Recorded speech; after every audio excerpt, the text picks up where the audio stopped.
ஆத்ம அபிமானி ஸ்திதியை சகஜமாக அடைவதற்கான சில விதிமுறைகள். அபியாசம் நாள் 25, ஸ்திதி 7, அபியாசம் 2C, விக்ன விநாசக்.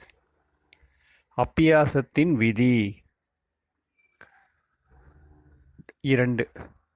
ஆத்மஸ்திதியில் நிலைத்திருந்து சரீரத்திலிருந்து விடுபட்டு தனது கோவிலுக்குள் கற்ப கிரகத்தின் பக்கம் செல்லுங்கள். நிராகாரி ரூபத்தில் தனது ஜட மூர்த்தியை விட கொஞ்சம் உயரத்தில் இருப்பதாக அனுபவம் செய்யுங்கள்.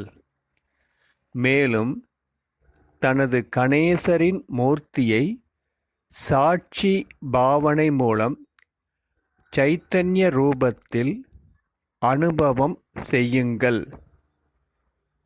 கோவிலின் பூஜா ஸ்தலத்தில் தன்னுடைய தெய்வீக சக்தியின் கிரணங்களை பரவ செய்யுங்கள். ஞானம், சக்தி மற்றும் தெய்வீக குணங்களின் கிரணங்கள் உங்கள் ஜட மூர்த்தியிலிருந்து வெளிப்பட்டு நாலாபுறமும் வாயுமண்டலத்தில் பரவிக்கொண்டு இருக்கின்றன. அந்த மாதிரி அனுபவம் செய்யுங்கள். பக்த ஆத்மாக்கள் உங்கள் தரிசனத்திற்காக நீளமான வரிசைகளில் நின்று கொண்டு இருக்கின்றனர். அனுபவம் செய்யுங்கள். இந்த ஆத்மாக்கள் அனைவரும் உங்கள் கற்ப கிரகத்தின் திரை விலகியதும் உங்கள் தரிசனம் பெற்று தங்களை பாக்கியவான் என புரிந்து குஷி அடைந்து கொண்டு இருக்கின்றார்கள். ஞான சொரூப ஸ்திதியில் நிலைத்திருந்து அவர்கள் வரையிலும் தன்னுடைய சக்தியின் கிரணங்களை பரவ செய்யுங்கள். இதன் மூலம் அவர்கள் அனுபவம் செய்யட்டும். அதாவது அவர்களுக்குள் சக்தி நிரம்பிக்கொண்டு இருக்கிறது. மேலும் அவர்கள் தங்களை சக்திசாலியாக அனுபவம் செய்து கொண்டு இருக்கிறார்கள். ஒவ்வொரு ஆத்மாவுக்காகவும் சுப சங்கல்பம், சுப விருப்பத்தின் ஆசீர்வாதங்களை கிரணங்கள் மூலமாக பரவ செய்யுங்கள். அவர்களுக்கு சாந்தி மற்றும் பவித்திரதாவின் வரதானம் கொடுங்கள். அதன் மூலம் உங்கள் பக்த ஆத்மாக்கள் தரிசனம் பெற்று திருப்தி, சாந்தி மற்றும் பவித்திரதாவினால் நிறைந்தவராகி தங்களது மனோபலத்தை சக்திசாலி ஆக்கிக்கொண்டு வெளியில் செல்ல வேண்டும். இந்த அப்பியாசத்தை ஜட மூர்த்திக்குள் பிரவேசம் ஆகாமலே நிராகார ரூபத்தில் நிலைத்திருந்தும் செய்யலாம். அப்பியாசத்தின் விதி 3. கணேஷ் மூர்த்தியின் சைத்தன்ய ரூபத்தை சூட்சம ரூபத்தில் தனக்கு முன்னால் கொண்டு வாருங்கள். மேலும் அந்த சூட்சம சொரூபத்தில் பிரவேசமாகி விடுங்கள்.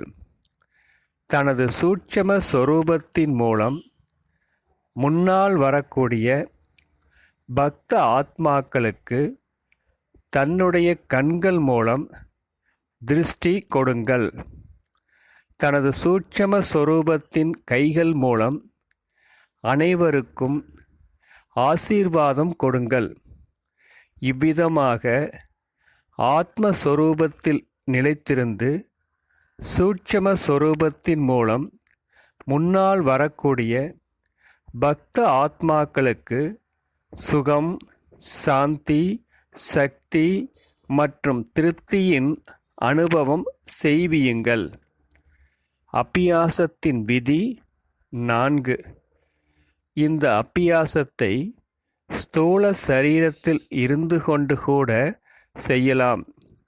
ஸ்தூல சரீரத்தில் இருந்து கொண்டு ஆத்மஸ்வரூபத்தில் நிலைத்திருந்து தன்னை ஞானம், சக்திகள் மற்றும் சர்வ குணங்களால்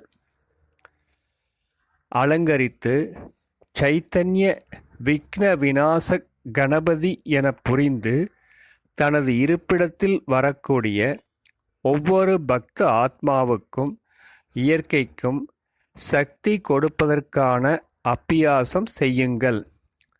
அதாவது நீங்கள் எந்த இடத்தில் இருந்தாலும் அதே இடத்தில் பக்தர்கள் உங்களை நினைவு செய்து உங்களுக்கு பக்தி செய்து கொண்டு இருக்கிறார்கள். நீங்கள் உங்களது சரீரத்தில் இருந்தவாறே அவர்களின் சுப ஆசைகளை பூர்த்தி செய்வதற்காக அவர்களுக்கு தேவையான சக்திகளை தானம் செய்து கொண்டிருக்கிறீர்கள். அதோடு கூடவே அவர்களை சாந்தி மற்றும் பவித்திரதாவின் கிரணங்களாலும் நிரப்பிக்கொண்டு இருக்கிறீர்கள். தினமும் 15 நிமிடங்கள் உங்களுக்கு எப்படியெல்லாம் பிடித்திருக்கிறதோ அந்த மாதிரி அப்பியாசம் செய்யுங்கள்.